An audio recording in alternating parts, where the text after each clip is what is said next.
Welcome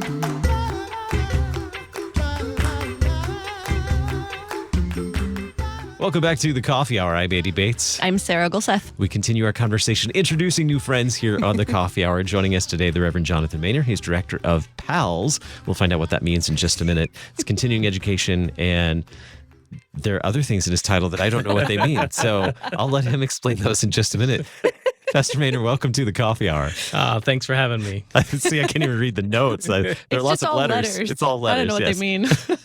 If you spell out every letter, I think every word, I believe it's something like 16 or 17 words to my title. But we can bring it down. I've had titles like that before that don't fit on a business card, but it's a very long title. Much easier now. So, okay, well, tell us about the title first, and then we'll talk a little bit more about how your journey into becoming a pastor. The easy way for the title is just to boil it down to Director of PALS and Continuing Education.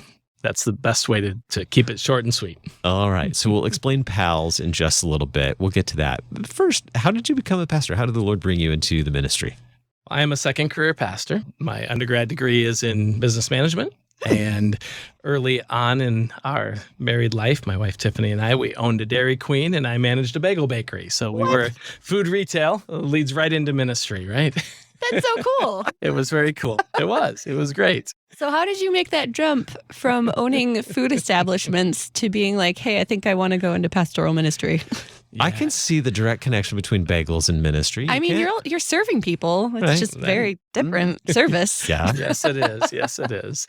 Actually, the work that Tiffany and I were doing at church really led me that direction. We were in the church that I grew up in, and there wasn't much going on with the youth. And we went to our pastor and said, hey, we would love to start a weekly youth gathering for the kids. Sunday nights, we'll get together a couple hours at someone's home. And so Tiffany and I were leading that and really enjoying working with the youth. Because of that, I was then put on the youth board, on church council, all of these things. How this works. So was really enjoying my time, leading the youth and working with the kids and working at church. Was looking to advance in my career. We were looking to buy new Dairy Queens and expand that, and none of that was happening. And went to talk to my pastor, and I think we talked for 3 hours and that day, and he encouraged me and applied to seminary, and there we were. Awesome. So you went to seminary, and then where did you go from seminary? First call was in Detroit, Michigan. Was in the Detroit area. So Redford specifically was the township just to the west of the city, but that was the first call. Hosanna Tabor Lutheran Church and School. Okay, when were you serving there? I was serving there then, Sarah. Sarah's referring to a situation we had at Hosanna Tabor that some of our listeners may know ended up at the Supreme Court level, a dispute about workers. And it actually had happened just before I got there. Okay. Was called there right out of seminary and tried to help with some of that situation. Unfortunately, it ended up where it did and was thankfully decided as a unanimous decision for maintaining the rights of church workers. And that was great. So let's talk about PALS. Let's do it. Okay, PALS, PALS. Correct. We see it in all capitals. Yeah. What is PALS? It is Post-Seminary Applied Learning and Support is the big, long title for it, shortened to PALS. And it began in 1998, a program in our synod that the synod and the districts work together to support and encourage continuing education for our pastors, specifically in their first 3 years of ministry. So support for our pastors, their wives, their families, again, continuing to encourage them to continue their education, but also to have mentors and other pastors and wives that they meet with to just encourage them in their first few years out. What is the need for new pastors to have that kind of community as they're newly into serving in a congregation?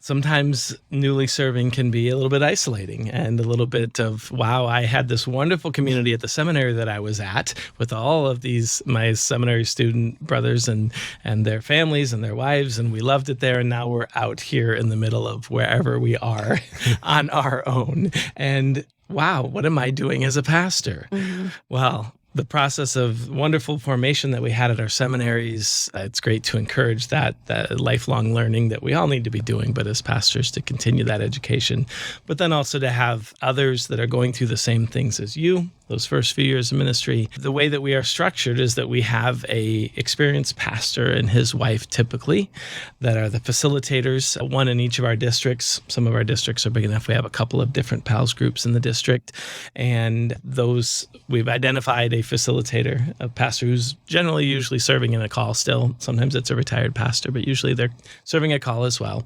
And he and his wife facilitate and can serve as mentors as well to these young pastors and their wives. How have you seen that be beneficial for pastors who've participated in PALS and their families too? I would start with our own. My own family. Our first call was difficult. We mentioned one thing, but there were a lot of other things too. I was called as a senior pastor out of the seminary. The associate pastor that was there had cancer and died in the early months of my ministry. Wow. Together, my first funeral actually as a pastor.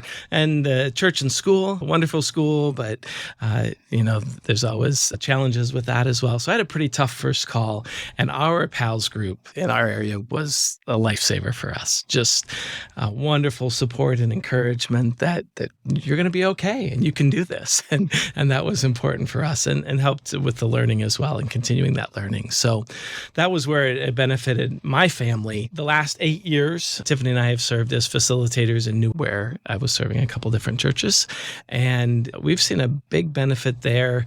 Often we have new pastors who maybe are from the Midwest or from other areas, not necessarily New England, and their families are here in the Midwest, and they get a call out to, Maine or Vermont, even, Massachusetts, and they don't have that support system of a family nearby. And so in order to really serve and focus on their congregation and their family as well and their vocations, it's great to have support, and a PALS group can provide that for them and encourage them as well.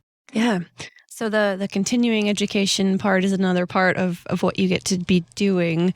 What is the need for continuing education? What is the state of continuing education right now for? Well, I hope that all of our pastors value that, and I know we do, because that's built into us so well at the seminaries. We're trained so well on formation and the importance of it. And so in my role, that's part that's developing right now as exactly what that's going to look like. But it will involve encouraging pastors, church workers in general, all of us, to continue to grow and utilize that, looking for opportunities to work with the seminaries, to work with our professors, to work with our Concordia University system, to provide opportunities. Sometimes it's difficult, depending where you live, again, to access those continuing education opportunities. So helping to be sure we're offering things across the country and that we have access for people to do that. Of course, it's a lot easier with Zoom these days and those things, but it's always great to be together in person. And if we can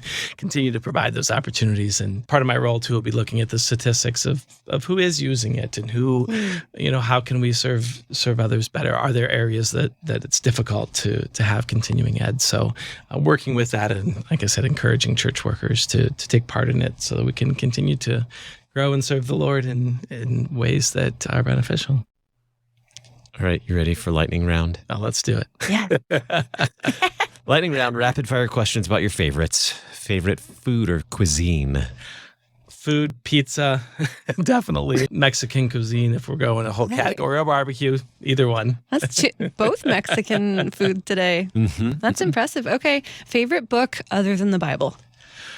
You had to qualify. I did have to qualify. You always have to qualify that with pastors, don't you? Yes. I'm a big sports guy, so I grew up a Chicago sports fan, Cubs, Bulls, Blackhawks, Bears, of course. So I love to read things. Walter Payton was one of my favorite football players, Michael Jordan, and my Cubs one time, 2016, I like to read books about how it happened because I lived through it, but that might be the only time. But, I love sports books by all means. All right. Right, like sports books. How about movies? It kind of falls in the category there. I do love sports movies. Hoosiers is probably my favorite. Top Gun is a great movie too, and the sequel was good too. Maverick was good as well. So I would enjoy both of those as well. Okay, all right. Favorite dessert or favorite ice cream, if ice cream is the best anyway? Well, I have to say the Dairy Queen is great, just because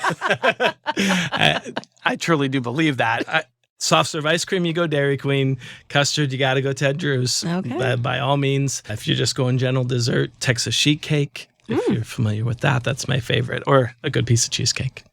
So, Okay. am I allowed to I give need 4 to answers in learn the lightning round? Why not? So for cuisine, you should have said dessert. Dessert. Wow. But if you tell me I only get one thing every day, it's pizza. So That's fair. All right. That's fair.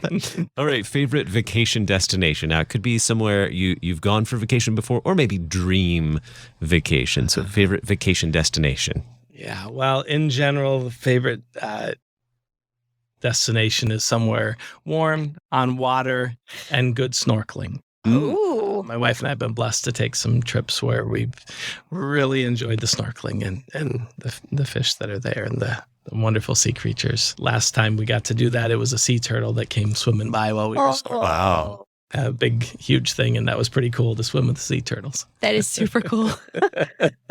All right. A completely different genre. Favorite office supply. I love this one. Right here in my pocket, the Pilot G2. 07. Another right? Don't give pen. me an 05.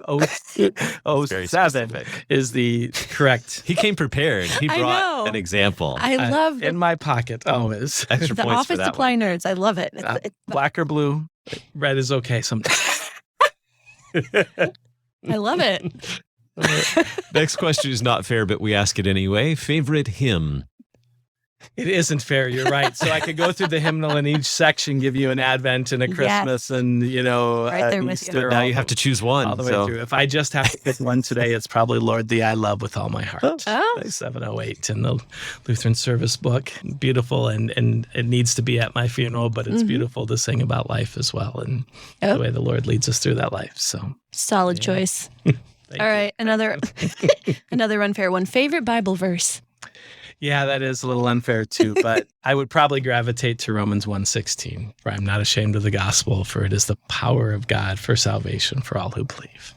It's a Amen. wonderful, wonderful verse of encouragement, and hopefully the way that I'm able to live my life. See, we have the best job in the world. We get to ask unfair questions. Nobody's asked us yet. One day it's going to happen. No, we're just not going to plant that idea anywhere. Well, our guest today, the Reverend Jonathan Manor, Director of PALS and Continuing Education for the Lutheran Church Missouri Synod, Office of Pastoral Education. Thanks so much for being our guest. Thank you so much for having me. It's great to be here serving and great to be with everyone here. You're listening to The Coffee Hour. I'm Andy Bates. I'm Sarah Gulseth. The Coffee Hour with Andy and Sarah is a production of KFUO. To support the Coffee Hour and KFUO Radio, visit KFUO.org. You can also text KFUO to 41444 or send an email to gifts@kfuo.org. And you can call us at 800-844-0524. KFUO. Christ for you, anytime, anywhere.